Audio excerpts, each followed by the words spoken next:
there, lovelies, and welcome back to my channel. As you can see, I have quite a few ingredients laid out in front of me today because we are going to be making some pizzas. We've got pumpkin, tomato, spring onion, some bacon bits, chicken, sun-dried tomato, basil, some feta, mozzarella, tomato paste, bocconcini, a mixed bag of leaves, which I'm going to pick the spinach out of, and last but certainly not least, our bases. I'm not gonna lie to you guys, I was feeling a bit lazy today and I did not do my makeup properly, hence we're just working with a ponytail and the good old 9 to 5 leftover makeup. But to be fair, my day got off to a hell of a start, so I think what we're working with is quite justified, and I'm sure you guys will agree with me when I tell you this story in a moment. Okay, obviously we start off with our bases. These are my ultimate favorites. They are delicious. You can get these round ones in a 2-pack, or you can get a 3-pack of square ones.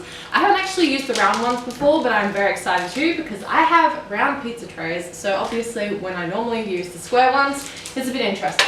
They're by Turkish bakeries, stone-baked artisan breads.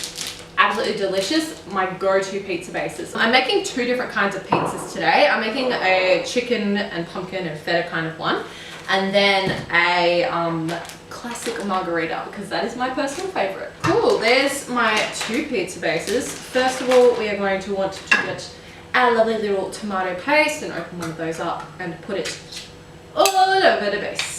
I've already preheated the oven to 180 degrees. I did that before I even started filming. When I was a kid, we used to have pizzas every single Friday. That was like the end of the week treat. My mum would make pizzas and we get to choose our toppings, and then we'd sit in front of the TV on Friday and eat our dinner.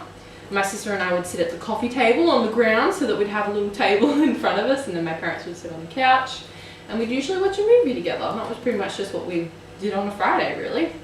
Good times, good stuff. There we go, that's just how I've covered that one. The other one looks exactly the same. Okay, from here I like to put some herbs and spices on the base because I don't buy any pre-flavored tomato paste, so I kind of like to just add some herbs and spices myself to kind of compensate for that. So I always add oregano. Why am I saying oregano? I'm Australian. Oregano to the bottom of my pizza bases, just a nice little sprinkle around. My partner and I use a lot of garlic. We really like garlic, what can I say? This one people might find a little bit odd. We love chicken salt on everything. We're a bit obsessed with it. So I just give a nice little decent shake of chicken salt on the base as well. And of course also some pepper as well. I think I'll start with the margarita because that's very straightforward, very simple. From here, I'm going to put just a little bit of spring onion, spread that around the base. Then I'm also going to sprinkle some of the lightly dried basil on the base, just so that it's like really in there and we really get that basil flavor through. And that is what we're looking at thus far.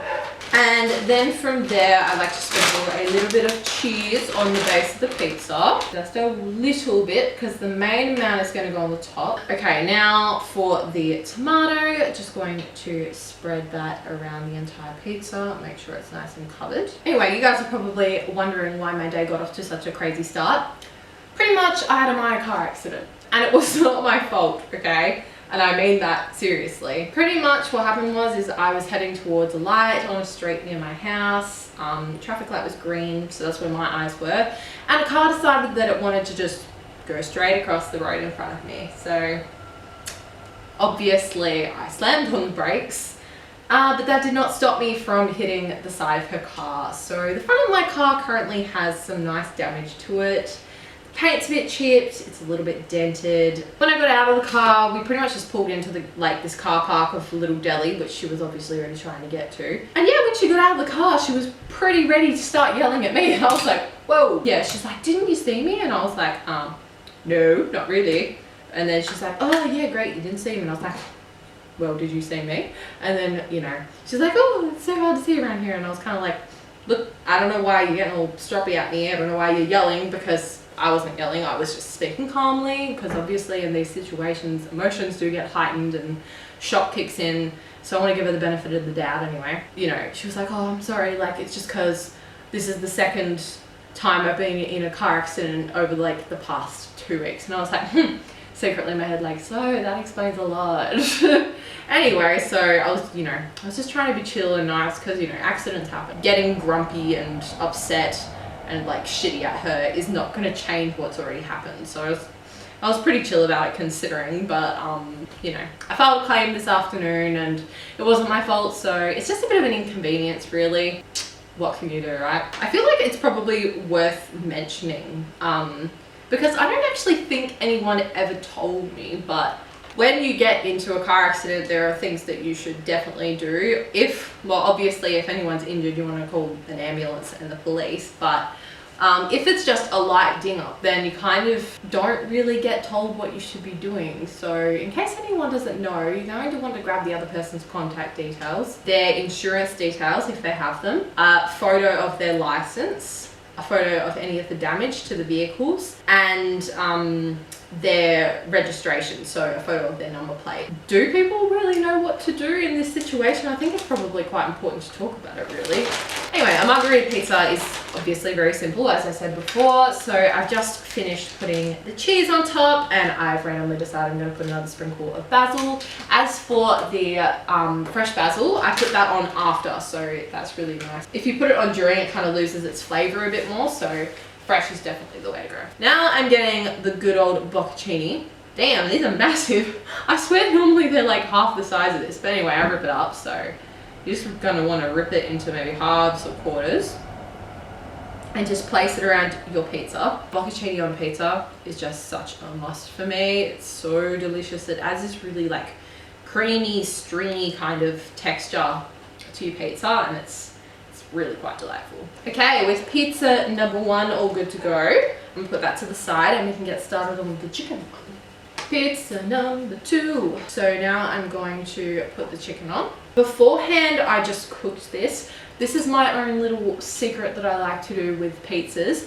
I'll buy some kebabs from Woolworths. You can get them for literally $1 each. These ones are lemon and garlic flavored ones.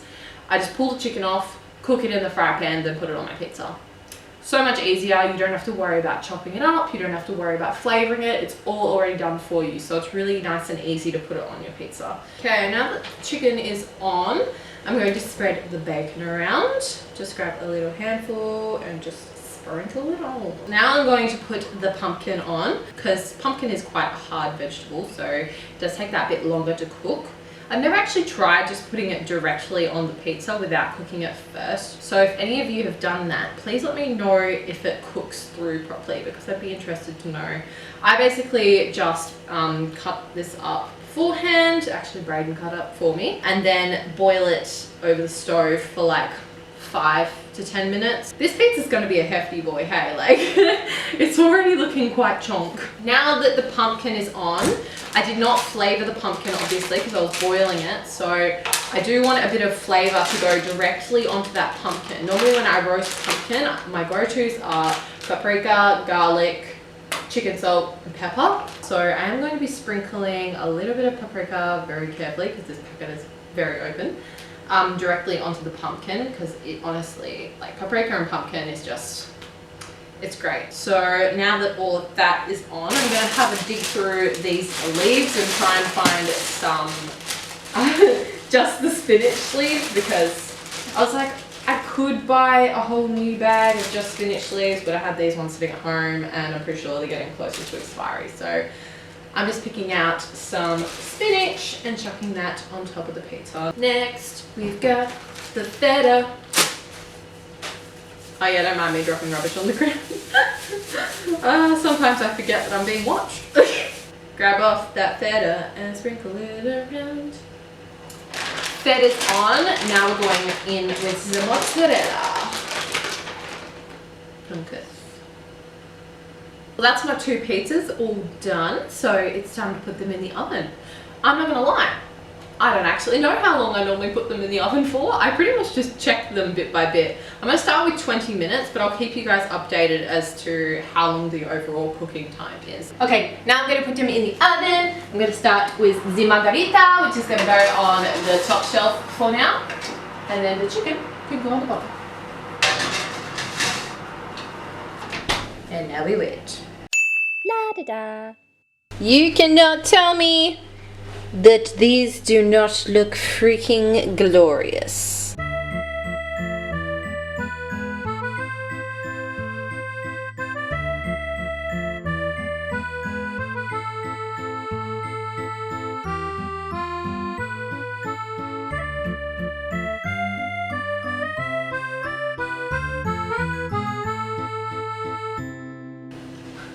got pizza, I got pizza. Yeah. Now would be about the time where I should let them cool before I cut them so that it's easier, but honestly I'm not that patient. So I'm gonna grab a chopping board. Just choking on my own saliva, all good. I'm gonna grab a chopping board and cut up the pizzas. And let's start with pizza numero uno. Dun, dun, dun, dun. Great thing about these pizza trays is that they have lots of little holes in the bottom, so therefore your base gonna be real nice and crispy. Yeah, let's cut the pizza. Normally I make Brayden do this because I don't like doing it. Isn't that right, Brayden? Yep. God damn, this smells good. Oops. Nearly pushed that off the whole board. That would have been fun. That's the plate. Put the pizza onto the plate. It's still kind of attached, but that's fine. It'll detach itself, I'm sure. Now, for the chicken and pumpkin one. Which is harder to cut because it's got more stuff on it. Bit of pumpkin just fell on my toe. That's hot! It's hot! It is hot!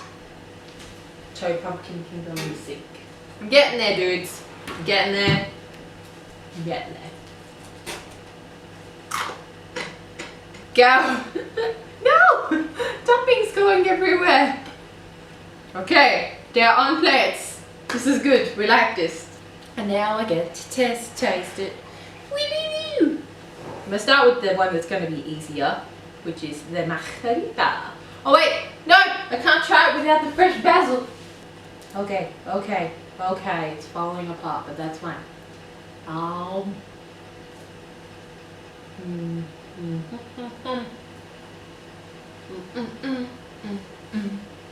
That's what I call pizza. Now for this one.